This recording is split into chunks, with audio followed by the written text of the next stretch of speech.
आज तक रेडियो सुनता है सारा जहां।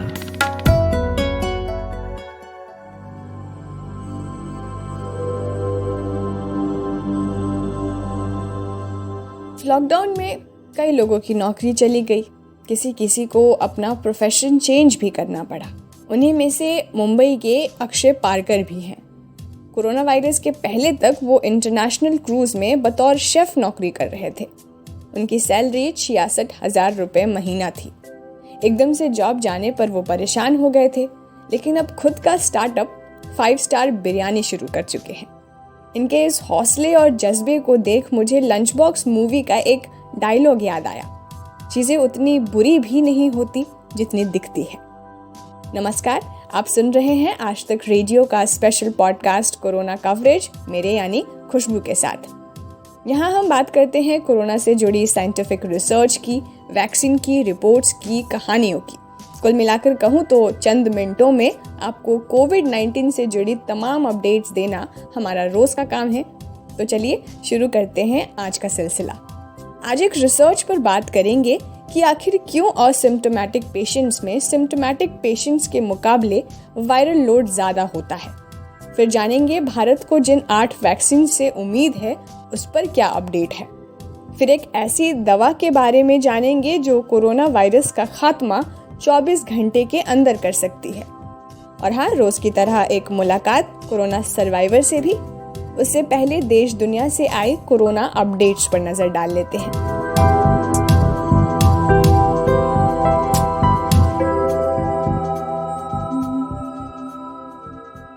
स्वास्थ्य मंत्रालय के अनुसार देश में पिछले 24 घंटों के दौरान 36,011 नए मामले सामने आए हैं। इसके बाद कुल संक्रमितों की संख्या 96,44,222 हो चुकी है।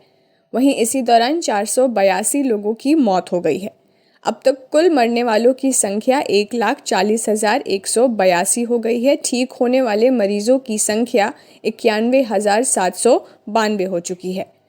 दिल्ली में पिछले 24 घंटों के दौरान कोरोना वायरस के 2,706 लोग संक्रमित मिले हैं। नए संक्रमितों का यह आंकड़ा बीते 18 दिनों में सबसे कम है। इससे पहले 19 नवंबर को 2,154 नए केस सामने आए थे। फाइजर के बाद सीरम इंस्टीट्यूट ऑफ इंडिया ने भी कोविशील्ड के इमरजेंसी यूज़ की अनुमति मांगी है। इसी के साथ सीरम इंस्टीट्यूट देश की पहली स्वदेशी कंपनी बन गई है जो कोरोना वैक्सीन को मार्केट में लॉन्च करने को तैयार है।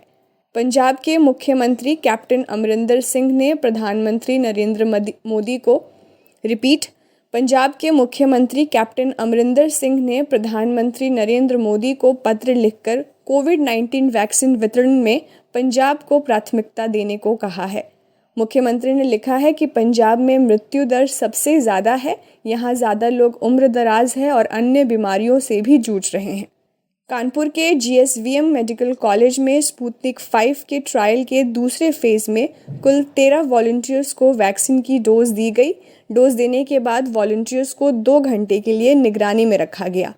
इस पूरे ट्रायल में कुल 1000 लोगों को डोज दी जानी है। शुरुआती नतीजों के बाद ही आगे इस्तेमाल पर फैसला होगा। दिल्ली में कोरोना मरीजों के टेस्ट डेटा से पता चलता है कि कोरोना के लक्षण वाले 11% ऐसे लोग थे जिनका रैपिड एंटीजन टेस्ट नेगेटिव आया था, लेकिन RT-PCR टेस्ट में इनका रिजल्ट कोरोना पॉजिटिव आया। अमेरिका में मामले तेजी से बढ़ रहे हैं। यहाँ अस्पतालों में संक्रमितों की तादाद बढ़ रही है। बीते 24 घंटों में 1,01,487 मरीज भर्ती हुए। कैलिफोर्निया के गवर्नर ने रात से स्टे एट होम ऑर्डर यानी घर में रहने के आदेश जारी कर दिए हैं। ब्रिटेन की महारानी क्वीन एलिजाबेथ को अगले कुछ हफ्तों में टीका लगाया जाएगा। उन्हें फाइजर और बायोएनटेक की वैक्सीन लगाने की मंजूरी दे दी गई है। कोरोना काल में जारी हुई बिहार सरकार की नई गाइडलाइंस के मुताबिक अब शादी समारोह के अवसर पर ज़्यादा से ज़्यादा 200 लोगों के शामिल होने की अनुमति रहेगी। नोएडा में कोरोना केस बढ़ने की वजह से जनवरी 2 तक धारा 144 लागू कर दी गई है।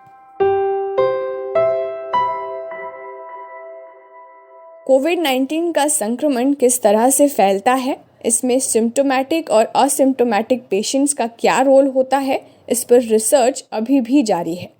लेकिन जैसे जैसे इस पर और रिसर्च की जा रही है वैसे वैसे हम वायरस के बारे में भी जान रहे हैं। जून 2020 में WHO ने एक अपडेट में कहा था कि कोविड-19 का संक्रमण ज़्यादातर सिम्टोमेटिक पेशेंट के संपर्क में आने से फैलता है और असिम्टोमेटिक पेशेंट से संक्रमण की संभावना बहुत कम होती है। लेकिन एक नई स्टडी है जो ठीक उल्टा कह रही है। रिसर्च के मुताबिक असिम्टोमेटिक पेशेंट्स में वायरल लोड ज़्यादा होता है और ऐसे लोगों के संपर्क में आने से संक्रमण तेज़ी से फैल सकता है। ये आखिर कितना संभव है? इसके लिए मैंने बात की फोर्टिस हॉस्पिटल के इमरजेंसी एंड ट्रॉमा डिपार्टमेंट के HOD मोहम्मद शकील अहमद से। तो डॉक्टर, सबसे पहले तो मैं ये समझना चाहूंगी कि वायरल लोड क्या होता है कोरोना के टाइम में, इसको किस तरह से डिफाइन किया जाता है? वायरल लोड अपने बॉडी में वायरस की मात्रा बताती है। जैसे हम अगर ब्लड में टेस्ट करते हैं वायरल लोड कितना है, तो ये हमको पता चलता है कि वो वायरस का क्वांटिटी अपने बॉडी में कितना ज्यादा है। ये अलग होता है, अपने नोज में, अपने ब्लड में, अपने यूरिन में इसकी मात्रा अलग अलग होती है। तो उसके हिसाब से हम वायरल लोड की टेस्टिंग करते हैं। ओके सर, तो ये जो रिसर्च है जिसमें ये बात हो रही है कि असिम्टोमेटिक जो है उनमें वायरल लोड जो है वो ज्यादा होता है, तो सबसे पहले तो ये मैं जानना चाहूंगी कि सिम्टोमेटिक और असिम्टोमेटिक में वायरल लोड कितना अलग रहता है, किस स्तर पर रहता है, डिफरेंस क्या होता है? इनिशियली सिम्टोमेटिक पेशेंट्स मतलब जिसमें सिम्टम्स दिखते हैं और हम टेस्ट करते हैं वो पॉजिटिव होते हैं, वो पेशेंट्स तो ऑब्वियसली इन्फेक्शन दूसरे को पास कर रहे हैं क्योंकि उनमें वायरस का लोड ज्यादा था। एट द सेम टाइम हम जो एसिम्टोमेटिक पेशेंट्स थे, मतलब जिसको सिम्टम्स नहीं है पर वो टेस्ट किए थे पॉजिटिव, इधर कांटेक्ट में आए थे किसी से या ऐसे कुछ इंस्टेंसेस पे उनका टेस्ट पॉजिटिव आया था, तो उनमें टेस्ट किया था। इनिशियली उनमें इतने टेस्टिंग नहीं होते थे वायरल लोड का और बहुत सारा केसेस निग्लेक्ट होते थे एसिम्टोमेटिक केसेस, बट धीरे धीरे फिर लोग टेस्टिंग करने लगे और वायरल लोड जब देखा जाया था तो ऑलमोस्ट एसिम्टोमेटिक और सिम्टोमेटिक केसेस में वायरल लोड सिमिलर था। और इनफैक्ट सिमिलर नहीं पर एसिम्टोमेटिक पेशेंट्स में वायरल लोड काफी ज्यादा था और ये लोग दूसरे को इन्फेक्ट करने की खतरा ज्यादा पहुंचा रहे थे। तो सर, ये जो वायरल लोड होता है वो एज के बढ़ने के साथ, घटने के साथ कितना कम ज्यादा होता रहता है? यूजुअली इतना कोरिलेटेड नहीं होता है विथ एज, पर मेनली पेशेंट्स, एल्डरली पेशेंट्स जिनमें ब्लड प्रेशर या डायबिटीज ऐसे बीमारियां जो है उसके होने से वायरल लोड ज्यादा दिखाई दिया था। बट एज सच बच्चों में तो बहुत कम वायरल लोड दिखाया जाता है क्योंकि बहुत सारे बच्चे तो एसिम्टोमेटिक या माइल्ड इलनेस ही रहता है तो उनमें काफी कम रहता है। बट एल्डरली पेशेंट जिनमें ये सारे कोमॉर्बिडिटीज होते हैं उनमें वायरल लोड ज्यादा पाया गया था। तो ये जो रिसर्च जिस पर हम बात कर रहे हैं वो असिम्टोमेटिक पेशेंट्स में वायरल लोड ज्यादा रहता है, ये बात वो बोल रहे हैं, ये कितना संभव है किसी सिचुएशन में? यस, ये काफी हद तक संभव है। एसिम्टोमेटिक पेशेंट्स में वायरल लोड ज्यादा है और इसकी वजह से इनकी इन्फेक्टिविटी ज्यादा होती है, मतलब ये लोग दूसरे लोगों को इन्फेक्शन ज्यादा पहुंचा सकते हैं। पर सबके मन में ये रहता है कि हमको सिम्टम नहीं है तो वो हर जगह जाते हैं, पर वो ज्यादा हद तक इन्फेक्शन पहुंचाते हैं और इससे वायरस का स्प्रेड बहुत ज्यादा होता है। तो सर, क्या अगर मैं असिम्टोमेटिक हूँ और मुझे लक्षण नहीं है तो इस रिसर्च में जो मैंने पढ़ी, तो क्या मुझे कोविड टेस्ट कराना चाहिए और उसकी कितनी संभावना है कि पॉजिटिव आएगी कि नेगेटिव आएगी? देखिए, अगर आप किसी पेशेंट के साथ या कोई आपके रिलेटिव थे जो कांटेक्ट में आए थे और वो पॉजिटिव निकले थे, पर आपको लगता है कि आप वो पीरियड में है जिधर इन्फेक्टिविटी स्प्रेड कर सकते हो, तो जब भी ऐसे आपके आसपास में या किसी से आप डायरेक्ट कांटेक्ट हुए थे जो कोविड पॉजिटिव पाए गए थे, तो बेटर रहेगा आप अपने आप को सेल्फ आइसोलेट करिए। इमीडिएटली टेस्ट की जरूरी नहीं है क्योंकि इनिशियल स्टेजेस में काफी हद तक टेस्ट नेगेटिव आते हैं, तो ये गलतफहमी भी बैठती है कि हम नेगेटिव है तो कुछ नहीं करना है, तो हम बाहर घूम सकते हैं। तो ये बहुत जरूरी है कि आप अपने आप को आइसोलेट करें, सेल्फ आइसोलेट, अपनी खुद की मॉनिटरिंग करें, घर पे सिम्टम्स देखें कैसे है। इनिशियली अगर आप स्ट्रॉन्ग कांटेक्ट में आए थे तो 3 से 5 दिन तक आपको सिम्टम्स दिख जानी चाहिए। अगर सिम्टम्स दिख रहे हैं तो इमीडिएटली टेस्टिंग करें और फिर उसके हिसाब से ट्रीटमेंट चालू करना जरूरी है। अगर डॉक्टर इस रिसर्च की क्रेडिबिलिटी को ध्यान में रखा जाए तो हेल्थ सिस्टम को फिर अब किस तरह के चेंजेस करने की जरूरत है, और सिम्टोमेटिक को भी लेकर और सिम्टोमेटिक पेशेंट्स को लेकर भी? देखिए, सिम्टोमेटिक में तो हमको ज्यादा केयरफुली रहना है, स्पेसिफिकली इन दोज पेशेंट जिसमें blood pressure, diabetes, heart diseases या किडनी डिसीजेस रहते हैं। उन पेशेंट्स को खास तौर पे हमको ज्यादा ध्यान में ट्रीट करना जरूरी है। तो ऐसे पेशेंट्स को डेफिनेटली एडमिट करके ट्रीटमेंट देने की जरूरी है। At the same time contact tracing करना भी बहुत जरूरी है ताकि सोसाइटी में इसका स्प्रेड रोक सके। तो उस मरीज से जो भी पेशेंट कॉन्टैक्ट में आए हैं या जिसका डाउट रहता है, उन सबको आइसोलेट करके होम मॉनिटरिंग पे करना जरूरी है। अगर एसिम्टोमेटिक है तो फिर भी आइसोलेट रहना जरूरी है और खुद का ध्यान रखना जरूरी है। सिम्टम्स ऑब्जर्व करना पड़ेगा, उनकी ऑक्सीजन लेवल्स मॉनिटर करनी पड़ेगी, और कभी भी उनको जब सिम्टम्स आता है तो डेफिनेटली भर्ती होके करना ज्यादा इम्पोर्टेंट है, क्योंकि कोविड पेशेंट्स में रैपिड डिटीरिएशन होता है। अगर लंग्स इन्फेक्ट हो जाएंगे तो पेशेंट्स ब्रेथलेस हो जाते हैं और ऑक्सीजन लेवल काफी मात्रा पे कम हो जाती है। तो हॉस्पिटल में एडमिट होके ये सब का मॉनिटरिंग करना जरूरी होता है। बहुत बहुत शुक्रिया डॉक्टर हमसे जुड़ने के लिए। अब आपने कोरोना वायरस संक्रमण से बचाव के लिए पिछले 8 से 9 महीनों में कितनी दवाओं के बारे में सुना है? हमने खुद आपको कोरोना कवरेज में कई ऐसी दवाओं के बारे में बताया है, उदाहरण के तौर पर रेमडेसिविर और आइवरमेक्टिन। अब इस लिस्ट में एक और नाम है जो जुड़ गया है। नाम क्या है, कैसे यूज़ किया जाता है, ये सब आपको हमारी सहयोगी प्रगति बताएंगी। जी प्रगति, बताइए। अमेरिका के जॉर्जिया में एक रिसर्च यूनिवर्सिटी है, जॉर्जिया स्टेट यूनिवर्सिटी। इस यूनिवर्सिटी के शोधकर्ताओं की एक टीम ने एक दवा की खोज की है जिसके बारे में कहा जा रहा है कि ये महज 24 घंटे में ही कोरोना संक्रमण को खत्म कर देगा। इस दवा का नाम है MK-4482 या EIDD 2801, जिसे मोलनूपिराविर भी कहा जाता है। एक और अहम बात, इससे पहले अभी तक वैक्सीन और प्लाज्मा थेरेपी वगैरह के जरिए कोरोना पर काबू पाने की कोशिश की जा रही थी। ऐसे में कोरोना के इलाज के लिए मुंह से खाई जाने वाली दवाई के तौर पर यह पहली दवा होगी। वैज्ञानिकों ने दावा किया है कि ये दवा कोरोना को पूरी तरह से खत्म करने में सक्षम है। वैज्ञानिकों का कहना है कि ये दवा न सिर्फ कोरोना संक्रमण को काबू करने में कारगर है, बल्कि इसके अलावा भी कोरोना की वजह से भविष्य में होने वाली गंभीर बीमारियों से भी बचाने में सक्षम है।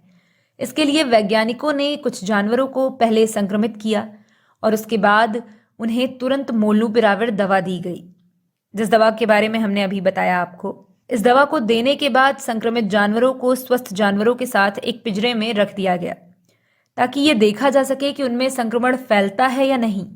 आखिरकार शोध के दौरान ये पाया गया कि संक्रमित जानवरों से स्वस्थ जानवरों में संक्रमण नहीं फैला। इस पूरे रिसर्च के बाद वैज्ञानिक इस नतीजे पर पहुंचे हैं कि अगर इस दवा का इस्तेमाल संक्रमित मरीजों पर किया जाता है तो महज 24 घंटे में ही मरीज के शरीर से संक्रमण खत्म हो जाएगा। ऐसे में वैक्सीन के साथ साथ मेडिसिन यानी दवाई भी अगर बड़े स्तर पर कारगर साबित हो जाती है तो ये कोरोना के खिलाफ लड़ाई में अहम भूमिका निभा सकती है। शुक्रिया प्रगति। और अब यहाँ एक छोटे से ब्रेक के लिए रुकते हैं। लौटेंगे तो जानेंगे वैक्सीन पर अपडेट्स क्या है। सुबह सुबह ऐसा लगता है कि सबकी गाड़ी छूट रही है, लेकिन न्यूज़ भी तो मिस हो रही है। स्कूल, कॉलेज या ऑफिस की पूरी तैयारी तो हो जाती है, मगर देश दुनिया की अपडेट्स ले पाते हैं क्या? तो आपकी प्रॉब्लम का स्मार्ट सॉल्यूशन ये है कि अपनी सुबह की शुरुआत आप आज तक रेडियो के साथ कीजिए। कल क्या हुआ और आज क्या हो सकता है, सटीक एनालिसिस, पहले बड़ी खबरें और फिर अखबारों के चुनिंदा मोती।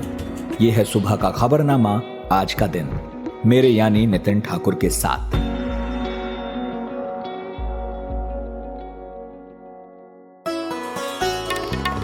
आप सुन रहे हैं आज तक रेडियो। एक बार फिर आपका स्वागत है। आप सुन रहे हैं कोरोना कवरेज। वैक्सीन पर तो अच्छी खबरें रोज आ रही हैं। सीरम इंस्टीट्यूट ऑफ इंडिया ने भी इमरजेंसी यूज़ की अनुमति मांगी है। हू के मुताबिक दुनिया भर में 4 दर्जन वैक्सीन पर ट्रायल एडवांस स्टेज में पहुंच चुका है। ब्रिटेन और रूस इस हफ्ते से अपने यहाँ टीकाकरण शुरू करने जा रहे हैं। इसके लिए उनकी मेडिकल अथॉरिटी ने परमिशन भी दे दी है। प्रधानमंत्री नरेंद्र मोदी ने भी कह दिया है कि वैक्सीन की सफलता से भारत कुछ ही हफ्तों दूर है और 8 वैक्सीन के ऊपर भारत में काम चल रहा है। ये 8 वैक्सीन कौन सी है जिसे उम्मीद है और वे अभी किस स्टेज में हैं और कहाँ बन रही है? इन सारे सवालों के जवाब के लिए मैंने बात की आज तक के senior assistant editor Sandeep Kumar Singh से। सर, भारत में सबसे तैयार वैक्सीन अभी कौन सी है जो बहुत जल्द मिल सकती है हमें? देखिए, भारत के लिए सबसे बेहतरीन अभी कोविशील्ड वैक्सीन है, जिसको ऑक्सफोर्ड और एस्ट्राजेनेका ने तैयार किया है और भारत में सीरम इंस्टीट्यूट उसे तैयार कर रहा है। 40 मिलियन डोज इसके तैयार हो चुके हैं भारत में। तो इसे काफी बेहतरीन माना जा रहा है भारत के लिए, क्योंकि इसको रखने के लिए भी टेम्परेचर नॉर्मल जो फ्रीज का टेम्परेचर होता है वो होना चाहिए। इसके अलावा जो यूरोप और रूस में वैक्सीन तैयार हो रहे हैं उन्हें रखने के लिए 18 से 70 डिग्री -70 डिग्री तक का टेम्परेचर चाहिए। इस लिहाज से कोविशील्ड वैक्सीन सबसे बेहतरीन माना जा रहा है भारत के लिए। सर, इसके बाद अभी कौन सी हमारे भारत में अभी 8 वैक्सीन है जिस पर अभी काम चल रहा है। तो एक तो कोविशील्ड हो गई, बाकी 7 वैक्सीन का क्या अपडेट है? वो कौन से ट्रायल्स में? एक हमारा स्वदेशी वैक्सीन है कोवैक्सीन, जिसे भारत सरकार की नेशनल इंस्टीट्यूट ऑफ वायरोलॉजी और हैदराबाद की कंपनी है भारत बायोटेक, वो मिलकर तैयार कर रहे हैं। ये भारत के लिए स्वदेशी है और ये भी काफी बेहतरीन है भारत के लिए। इसके बाद अमेरिका की कंपनी है फाइजर, जिसका ट्रायल भारत में चल रहा है और इन्होंने भी अप्लाई किया है यहाँ पर इमरजेंसी यूज के लिए। तो ये तीसरी वैक्सीन हो सकती है जो भारत में इस्तेमाल के लिए जल्दी मिल सकती है। इसके अलावा भी स्पुतनिक वैक्सीन रूस की है, वो भी ट्रायल के एडवांस स्टेज में है और भारत में बड़े पैमाने पर इसको बनाने की तैयारी है। तो ये भी भारत में काफी तेजी से काम आ सकता है। सर, अभी फाइजर ने जो इमरजेंसी अप्रूवल जो मांगी है इंडिया में, क्या अगर इसको स्टोर के लिहाजे से देखा जाए तो क्या फाइजर वैक्सीन इंडिया में मतलब आने लायक सिचुएशन है अभी, अगर आ जाती है तो? फाइजर वैक्सीन को वैसे तो इस्तेमाल के लिए या बाहर अगर सप्लाई के लिए ले जाते हैं तो -70 डिग्री टेम्परेचर होना चाहिए, लेकिन चूंकि ये मेडिकल वर्क है और तमाम वैक्सीन के लिए इस तरह की तैयारी की जाती है। अभी जैसे ब्रिटेन में कल से टीकाकरण शुरू हो रहा है, तो वहां पर उसको रखने के लिए उस तरह के फ्रीजर बनाए गए हैं। ऐसे ही छोटे छोटे मेडिकल फ्रीजर भारत में भी इस्तेमाल किया जा सकता है, जिसको सप्लाई के साथ साथ इसका इस्तेमाल हो सकता है और ग्रामीण इलाकों में या दूर के इलाकों में भी इसे ले जाया जा सकता है। थोड़ी दिक्कत है, लेकिन तैयारी का काफी वक्त मिल चुका है, तो ये संभव है। जैसे अभी जो सबसे जरूरी बात ये कि ये जो वैक्सीन जो अलग अलग फेजेस में और ट्रायल्स में भी चल रही है, उसमें कीमत क्या है? कौन सबसे ज्यादा अफोर्डेबल है, कौन सबसे ज्यादा किफायती है? भारत के लिए या और भी जो विकास करते हुए देश हैं, जो तीसरी दुनिया के देश हैं, उन लोगों के लिए सबसे बड़ी चिंता है कि वैक्सीन की कीमत क्या होगी। क्योंकि अमेरिका और ब्रिटेन में जो वैक्सीन तैयार हुए हैं वो $35 $38 तक उनकी कीमतें हैं, लेकिन भारत में सीरम इंस्टीट्यूट ने यह ऐलान किया है कि वैक्सीन की 2 डोज की जरूरत एक इंसान के लिए होगी और एक डोज की कीमत 500 से 600 रुपए तक रखी जा सकती है। इसी तरह से बाकी वैक्सीन को भी सस्ते दर पर भारत लाया जा सकता है। इसके लिए WHO की एक पहल है कोवैक्स पहल के तहत दुनिया के हर देश में वैक्सीन पहुंचाने और उसे सस्ती कीमत पे पहुंचाने की तैयारी है, जिसमें $2 से $4 की कीमत हो सकती है और इस कीमत में जो बड़े देश या बड़ी कंपनियों की वैक्सीन है वो भी भारत में लाकर और लोगों को सप्लाई की जा सकती है। तो ये आने वाले वक्त में अच्छी पहल है, सारे देश मिलकर इसके लिए काम कर रहे हैं। सर, जो ये टॉप 3 से 4 वैक्सीन है, उनके अलावा और कौन सी ऐसी वैक्सीन है जिनकी आने की उम्मीद बहुत जल्दी है कि आ सकती है? देखिए, फाइजर और सीरम इंस्टीट्यूट के वैक्सीन के अलावा जाइडस कैडिला की वैक्सीन है जो अहमदाबाद की लैब में तैयार हो रही है। इसके लिए भी तीसरे फेज के ट्रायल की अनुमति मिल गई है। इसके अलावा फाइजर की एक BNT162 वैक्सीन है, मॉडर्ना की वैक्सीन है और बायोलॉजिकल ई की वैक्सीन है जो कि हैदराबाद में तैयार हो रही है। जेनोवा बायोफार्मास्यूटिकल्स की वैक्सीन है। ये सारी वैक्सीन है जो फेज 1, 2 या इसका ज्वाइंट इसका ट्रायल चल रहा है या फेज 3 के लिए इन्होंने परमिशन मांगने की तैयारी कर ली है। तो ये सारी वैक्सीन भी जल्दी से जल्दी तैयार होगी। ये सारी भारत के अलग अलग लैब में, हैदराबाद में, पुणे में, जहां तहां अलग अलग शहरों में तैयार हो रही है और ग्लोबल पार्टनर्स के साथ इनकी डील है और ये टेक्नोलॉजी से लेकर और सब क्षेत्र में मिलकर काम कर रही है। सर, इसको लेकर भारत सरकार की क्या तैयारियां अभी चल रही हैं लोगों तक पहुंचाने के लिए? जी, भारत में ये काफी बड़ा अभियान होगा। इसके लिए सरकारी लेवल पर काफी बैठकें चल रही हैं, तैयारी चल रही है कि इसको कैसे स्टोर करेंगे, कहाँ स्टोर करेंगे और कैसे इसे लोगों तक पहुंचाया जाएगा।